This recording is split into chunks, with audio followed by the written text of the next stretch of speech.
Thank you for joining me in this conversation that I have titled Becoming Omni, Part 3. I started by distinguishing between the concept of eternal life and everlasting life. I mentioned that they actually mean the same thing, and our anchor passage has been John 3:16. I remember reading 4 different versions of the Bible to you, where the word eternal life is used for John 3:16, and 4 versions where the word everlasting life was used, showing that they are one and the same thing. In the second part, that was where we talked about the how and the when of eternal life. When will I have eternal life, and how can I have eternal life? And I mentioned that from the same John 3:16 that it says, "For God so loved the world that He gave His only begotten Son, so that whosoever believes in Him." So the moment I believe in Jesus Christ, that was the moment I received eternal life into my heart. So it is by believing in the Lordship of Jesus Christ that we have eternal life. And it is not a by and by thing. It's not something that happens when we die or when we leave this world. It is the very moment we received the salvation, the moment we believed in Jesus Christ, that was the very moment eternal life happened to us. So we've answered the question of eternal life and everlasting life are the same. We've said, how do we have eternal life? By believing in Jesus Christ. And when? The very moment we believed. This third part, I'll be establishing what exactly then is eternal life. What exactly is eternal life? You see, but before I show you what eternal life is, I think we should first establish what it is not. Right? Generally, when you hear the word eternal or everlasting, the first thing that comes to your mind is that it means living forever. And yes, we will live forever in heaven with God, and it's a beautiful thing, right? It's a beautiful thing. We're excited about it, and we are looking forward to it. However, that is not what eternal life means, because really, if you look at it, believers are not the only ones who will live forever. Angels will live forever. Demons will live forever. Right? Even people who are not born again, people who are not believers, will also live forever. Right?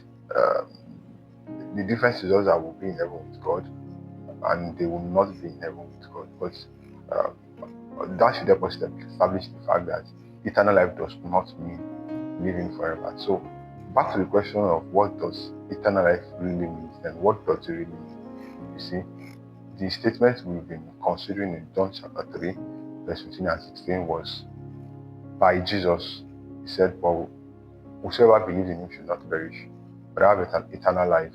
For God so loved the world that He gave His only begotten Son, that whosoever believes in Him should not perish, but have eternal life." Right? So this was a statement that was made by Jesus in John chapter 3.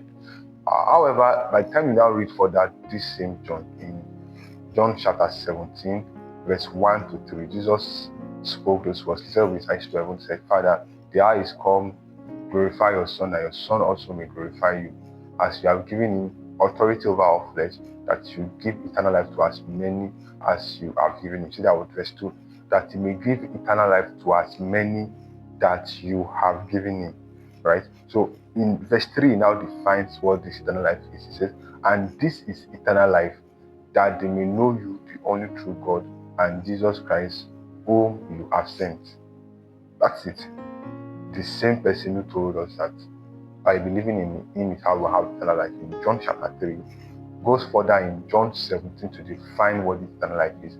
That it is that they may know God, the only true God, and Jesus Christ, whom God sent. And that's it. Eternal life means knowing God and knowing Jesus. If you've been around church for a long time like me, you've read passages like that so much that it doesn't really ring the bell in your heart, because you're like, okay, right? But if you look at it from an outsider's perspective and you really look at it, really, it doesn't make sense, because the world is full of a lot of pain, a lot of suffering, a lot of questions that are left unanswered, several problems, right? The pain, the lack, the evil, the challenges, the inconsistencies, of all the things that God could have given us, of all the ways He could have solved the problem. He decided to give us eternal life, right? And this eternal life is that we know God and we live through Jesus. Either it is that God has got His priority wrong, or eternal life is not what we think it is. Yes, think about it. It's either that God, because he lives in heaven like we claim he does, and so he has lost touch of reality. He doesn't know what is happening on earth. He doesn't know how much challenges people go through on earth. That is why he stays there aloof in heaven and decides that he needs to give us his eternal life. And this eternal life is simply to know the true God and Jesus Christ whom he has sent. Except eternal life is not what we think it is, because if we believe in the fact that God is all-knowing, is all-powerful, it therefore means that he knows what we do not know, he sees what we do not see, and in his omniscience, in his almightiness, and in his eternal wisdom, he believes that what we really need is eternal life. And so I want you to think about it this way. Imagine you have a friend who, maybe it's your birthday, and he buys a gift for you, and in that gift he wraps it with any of this presenting paper, right? So how do you get access to that gift? The way you get access to that gift is by unwrapping that presenting paper and then see the gift so you can access it. And that is how it looks. The eternal life concept is sort of like a wrapping paper for something that is bigger, something that is life-changing, that God believes is the solution to all of mankind's problem. And so that's what I'll be doing in the last conversation.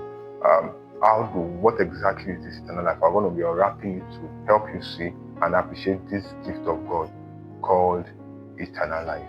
That's the idea behind becoming Omni. Eternal life is the life of God, is the life that the very God possesses, and eternal life is what we receive as salvation, and it gives us access to this omniscient, omnipotent, and omnipresent attribute of God, and how we can follow through it. So we've established that eternal life and everlasting life mean the same thing. We've established that how do we have eternal life? By believing in the Lordship of Jesus Christ. And when do we have it? It is not what we have in heaven, but something we already have now, the moment we believe. And in this video, I have established that John 17 verse 3 says, "This is eternal life, that they may know you, the only true God, and Jesus Christ, whom you have sent." In the last video, I'll be showing you why is it that eternal life is knowing God and knowing Jesus. Why is it that makes all the difference? Thank you for joining me for this conversation again. Like I always say to you, God has a plan for your life. The devil also has a plan for your life. And my goal is simply to help you see and walk in God's plan for your life while avoiding the devil's plan for your life. Thank you very much. I'll see you in the next conversation.